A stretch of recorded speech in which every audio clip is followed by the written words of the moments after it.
Assalamualaikum warahmatullahi wabarakatuh. Perkenalkan, nama saya Aris Sumiati, NPM 1841437, jurusan Sistem Informasi. Di sini saya akan menjelaskan metode PICIS, salah satu syarat tugas mata kuliah Perancangan Sistem Informasi 2. Definisi metode PICIS. Menurut Wakil Ragil 2010-17, metode PICIS sebagai dasar untuk memperoleh pokok-pokok permasalahan yang lebih spesifik. Ada 6 komponen. Yang pertama, performance atau kinerja. Yang kedua, information atau informasi. Yang ketiga, economic atau economics. Yang keempat, kontrol atau pengendalian. Yang keenam adalah service atau layanan. Yang pertama, performance atau kinerja. Performance adalah suatu kemampuan sistem dalam menyelesaikan tugas dengan cepat sehingga sasaran agar segera tercapai. Ada 2 komponen untuk mengukur hasil dari kinerja ini. Yang pertama yaitu throughput. Throughput adalah dinilai dari banyaknya suatu pekerjaan yang dilakukan pada saat tertentu. Misalnya, satu berkas data pasien di dalam rumah sakit dibutuhkan banyak sumber daya sehingga pekerjaan yang dilakukan pada saat tertentu melibatkan sumber daya yang banyak. Yang kedua, response times, yaitu waktu yang tanggap yang diberikan untuk menyelesaikan suatu transaksi dengan tanggapan yang diberikan kepada transaksi tersebut. Misalnya, waktu proses transaksi pembayaran m-banking.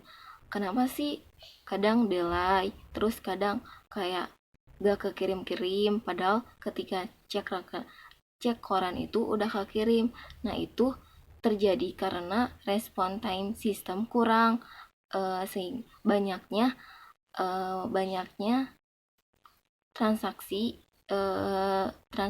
yang dikirimkan oleh user kepada server sehingga server down dan akhirnya gagal. Yang kedua, information atau informasi. Menurut Raymond McLeod, informasi adalah data yang telah diolah menjadi bentuk yang mempunyai arti bagi penerimanya dan bermanfaat dalam pengambilan keputusan di saat ini untuk masa depan. Informasi bisa diukur dalam 2 komponen. Yang pertama, input atau masukan. Segala sesuatu yang masuk ke dalam sistem berupa data sehingga diproses dan diolah menjadi sebuah informasi yang berguna. Misalnya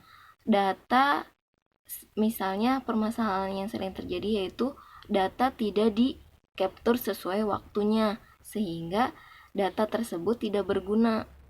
Yang kedua, output atau keluaran. Hasil dari pemrosesan dalam suatu sistem.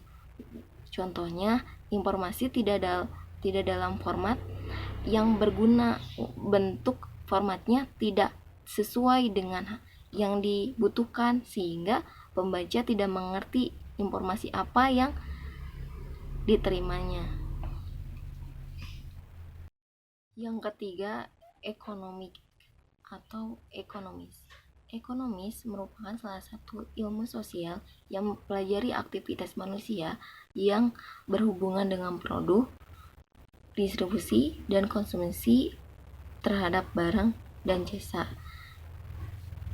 Kriteria masalahnya itu biasanya biaya yang dikeluarkan terlalu tinggi untuk mencapai tujuan yang diharapkan. Perlunya penurunan biaya dan kita harus menganalisis dampak yang dibutuhkan ketika hal tersebut terjadi. 4. Kontrol atau pengendalian.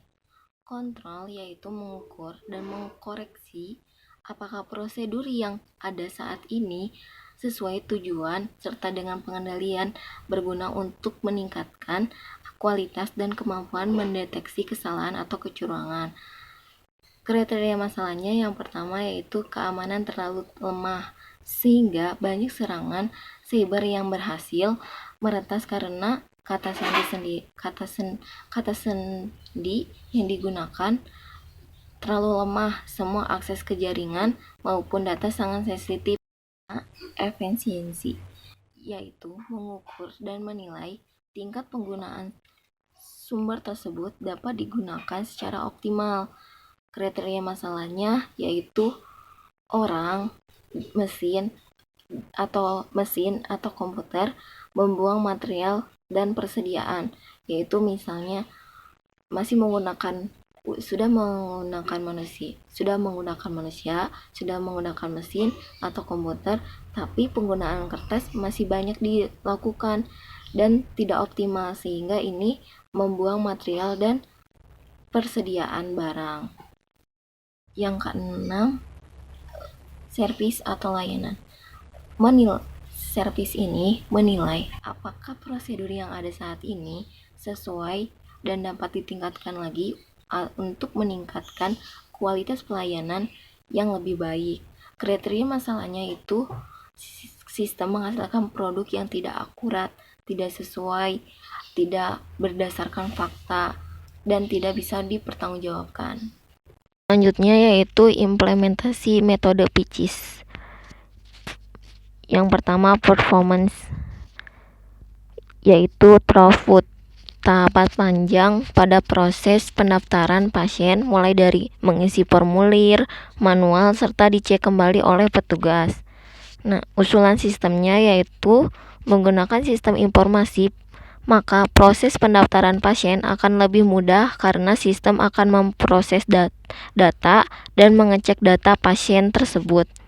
Selanjutnya, response time, yaitu waktu respon saat melakukan transaksi pembayaran pasien. Ternyata ada kendala, yaitu delay dan transaksi lama. Hal ini, maka usulan sistemnya yaitu hal ini perlu adanya pengujian kembali pada perangkat lunak yang dibangun pada sistem informasi tersebut. Selanjutnya, yang kedua, information atau informasi, yaitu input.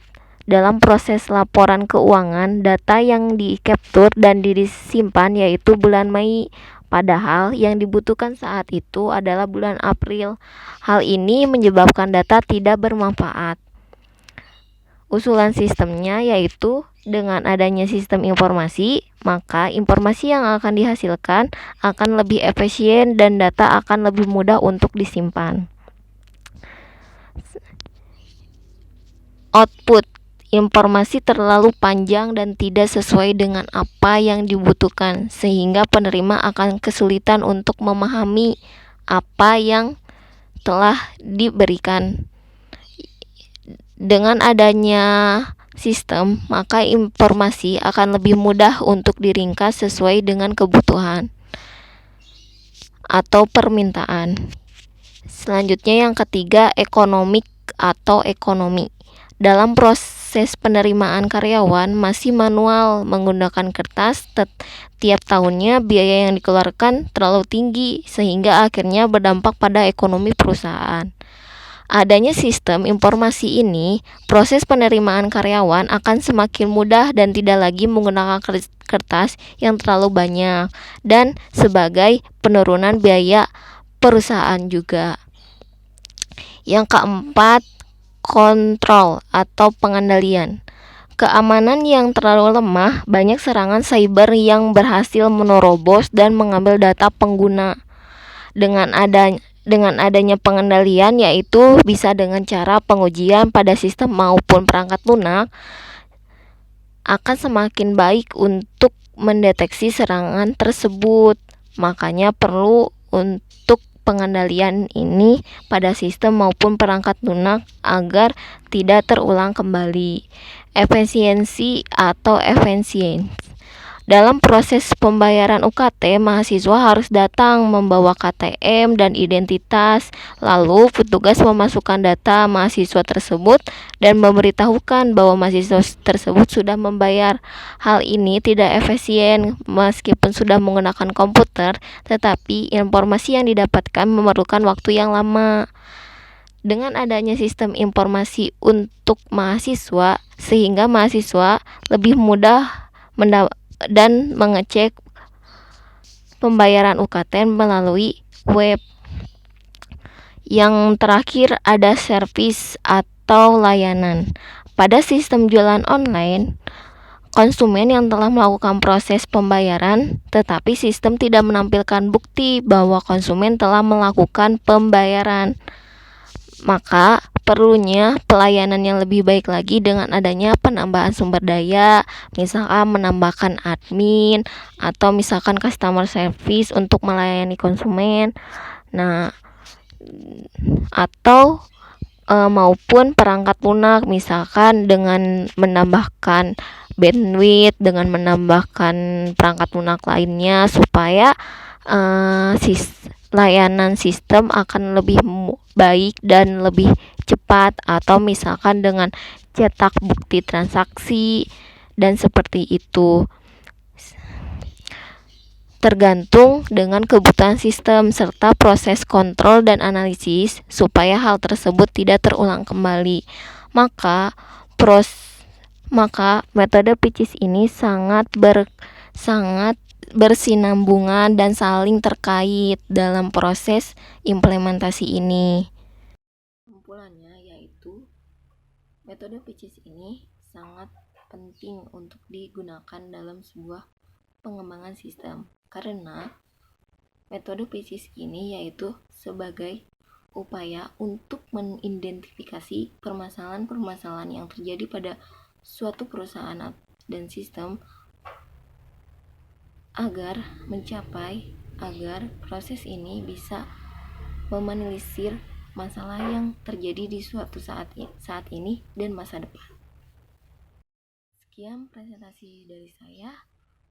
Nama saya Aris Sumiati, NPM 1841437. Dadah. Assalamualaikum warahmatullahi wabarakatuh.